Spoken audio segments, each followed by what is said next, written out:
33వ దశకము. అంబరీషోపాఖ్యానము. వైవస్వత మనవునకు నభాగుడను పుత్రుడు జన్మించెను. అతని పుత్రుని నాభాగుడందురు. ఆ నాభాగునకు అంబరీషుడను పుత్రుడు కలిగెను. అతడు సప్త సముద్ర పరివృతమైన భూమండలమునంతయును పరిపాలించుచు నీ భక్తులపై నీపై సదా భక్తి ప్రపత్తులు కలిగి ఉండెను. ఆ అంబరీష మహారాజు సమస్త కర్మలను పరమాత్మవైన నీ సంతోషమునకే భక్తిపూర్వకంగా చేసెడువాడు. నిష్కామముతో ఆ మహారాజు చేయుచున్న కర్మలకు నీవు చాలా సంతోషించి అతడు అర్జింపకున్నను 1000 అంచులు గల నీ సుదర్శన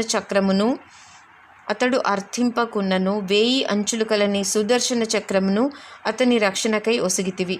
ఆ మహారాజు నిన్ను ఆరాధించుటకై యమునా నదీ తీరమున ఉన్న మధురవనమున 1 సంవత్సరము ద్వాదశి వ్రతమును ఆచరించెను.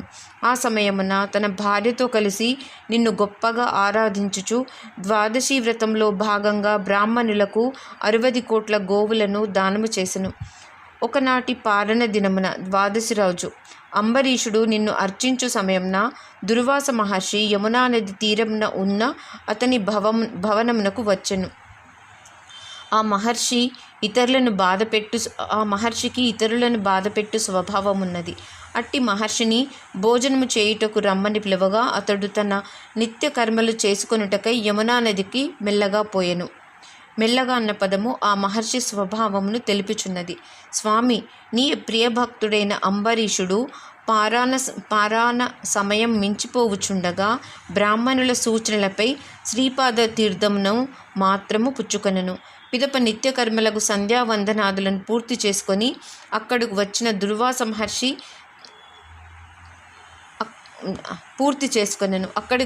దుర్వాస మహర్షి తన దివ్య దృష్టిచే రాజు పారణ చేసినట్లు తెలుసుకొని అతను తనను అవమానపరిచినట్లు భావించి కోపముతో తన జడను లాగి కృత్యను సృష్టించెను.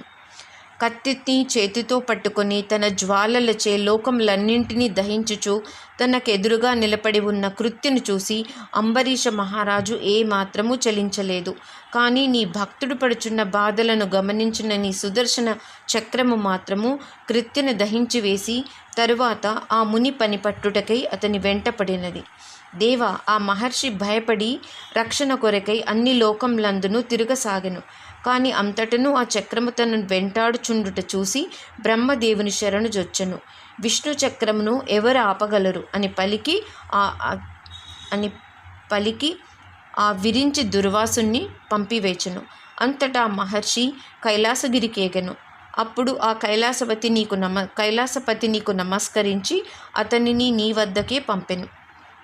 భగవాన్ చివరకు ఆ దుర్వాసుడు నీవుండు వైకుంఠమునకు వచ్చి నీకు నమస్కరించగా, మహర్షి, నేను భక్త పరాధీనుడను, జ్ఞానమైనను తపస్సైనను వినయములతో ఉన్నప్పుడే శోభించును.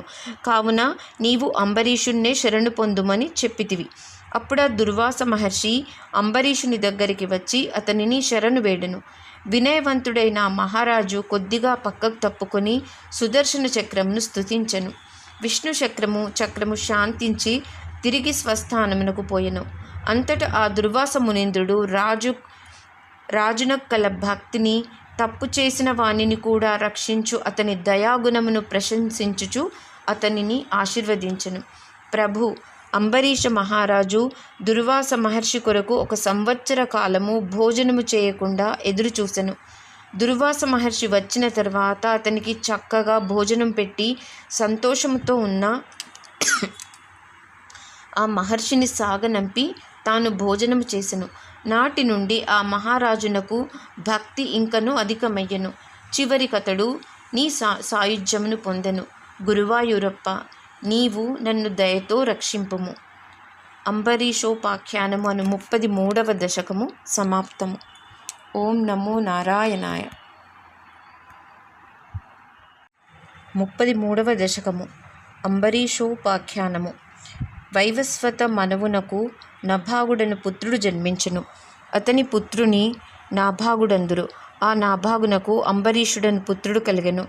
అతడు సప్త సముద్ర పరివృతమైన భూమండలమునంతయును పరిపాలించుచు నీ భక్తులపై నీపై సదా భక్తి ప్రపత్తులు కలిగి ఉండెను. ఆ అంబరీష మహారాజు సమస్త కర్మలను పరమాత్మవైన నీ సంతోషమునకే భక్తిపూర్వకంగా చేసేడువాడు. నిష్కామముతో ఆ మహారాజు చేయుచున్న కర్మలకు నీవు చాలా సంతోషించి అతడు అర్జింపకున్నను 1000 అంచులు గల నీ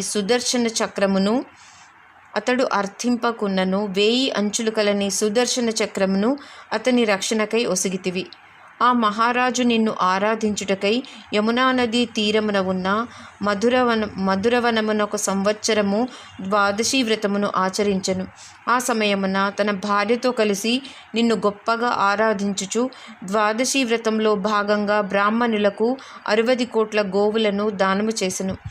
ఒకనాటి పారణ దినమున ద్వాదశి రోజు అంబరీషుడు నిన్ను అర్చించు సమయంన దుర్వాస మహర్షి యమునా నది తీరమున ఉన్న అతని భవనమునకు వచ్చెను. ఆ మహర్షికి ఇతరులను బాధపెట్టు స్వభావమున్నది. అట్టి మహర్షిని భోజనము చేయుటకు రమ్మని పిలువగా అతడు తన నిత్య కర్మలు చేసుకొనుటకై యమునా నదికి మెల్లగా పోయెను. మెల్లగా అన్న పదము ఆ మహర్షి స్వభావమును తెలుపుచున్నది. స్వామి, నీ ప్రియభక్తుడైన అంబరీషుడు పారాణ సమయం మించిపోవుచుండగా బ్రాహ్మణుల సూచనలపై శ్రీపాద తీర్థమును మాత్రము పుచ్చుకొనెను. పిదప నిత్యకర్మలకు సంధ్యావందనాదులను పూర్తి చేసుకొని అక్కడికి వచ్చిన దుర్వాస